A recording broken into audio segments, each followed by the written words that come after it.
दोस्तों मैं आसिम और आप देख रहे हैं white boy official YouTube channel. तो दोस्तों आज मैं आप लोगों को बताता हूँ कि आप जो है किसी भी डिलीटेड फाइल्स को अपने एंड्रॉयड फ़ोन में जो भी पिक्चर्स या वीडियोस जो है गैलरी में डिलीट किए हैं तो आप इसे कैसे जो है रिकवर कर सकते हैं। यानी आप जो है कोई भी डिलीटेड जो है फाइल्स है, फोटोज़ हैं, इमेजेस हैं, तो आप उसे कैसे आसानी के साथ रिकवर पाएंगे। तो आपके मोबाइल में खुद ब खुद ये सेटिंग मौजूद रहता है, तो आपने उसके ज़रिए कोई भी फाइल जो है उसको आप रिकवर कर सकते हैं और इसे अगर आपने गलती से डिलीट किया है तो बिल्कुल आप इसे यूज़ कर पाएंगे। तो सबसे पहले आप क्या करेंगे, सबसे पहले आप जो है गैलरी में जाइए और यहाँ पर जाने के बाद यहाँ पर देख सकते हैं 3 डॉट पर क्लिक कर लीजिए और इसके बाद जो है यहाँ पर हमारे पास जो सेटिंग मौजूद है ट्रेश, यहाँ पर जो है ट्रेश पर क्लिक कर लीजिए। तो यहाँ पर जो सारे के सारे वही आइटम्स पड़े रहते हैं जो आपने डिलीट किए हुए हैं, यानी ये कंप्यूटर के रिसाइकल बिन की तरह है।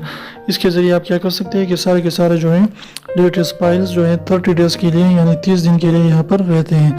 तो उम्मीद है आपको जो है यूट्यूब से वीडियो पसंद आई। वीडियो पसंद है तो प्लीज़ वीडियो को लाइक कर दीजिए, दोस्तों के साथ शेयर कीजिए और हमारे चैनल को सब्सक्राइब करना बिल्कुल भी ना भूलिए और बेल आइकन को भी प्रेस करें ताकि हमारे नई वीडियोस की नोटिफिकेशन आप तक आती रहे। अगर आप इसे ख़त्म करना चाहते हैं तो आप इसे एम्प्टी पर क्लिक करें और एम्प्टी ट्रैश पर जो है इसे ख़त्म कर सकते हैं।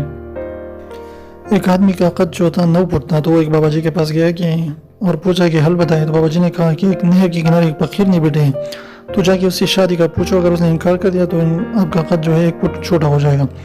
आदमी फकीर के पास गया और उससे कहा कि मुझसे शादी करूंगी, तो उसने बताया नहीं। तो आदमी का कद जो है 8 फुट रह गया और 1 फुट जो है कम हो गया। तो सोचा ये भी ज़्यादा है, थोड़ा और कम करते हैं। तो उसने फिर से जो है पूछा मुझसे शादी करूंगी, तो उसने कहा नहीं। तो इसका कद जो है 1 फुट और छोटा रह गया और 7 फुट का हो गया। तो उसने कहा कि आइडियल फुट जो है आइडियल वो 6 फुट यानी 6 फुट है आइडियल कद। तो उसने कहा सोचा कि एक बार और पूछ लेते हैं। तो इसने फकीर से एक बार फिर पूछा कि मुझसे शादी करूंगी। फकीर ने कहा नहीं नहीं नहीं नहीं, बेचारा 2 कद का रह गया।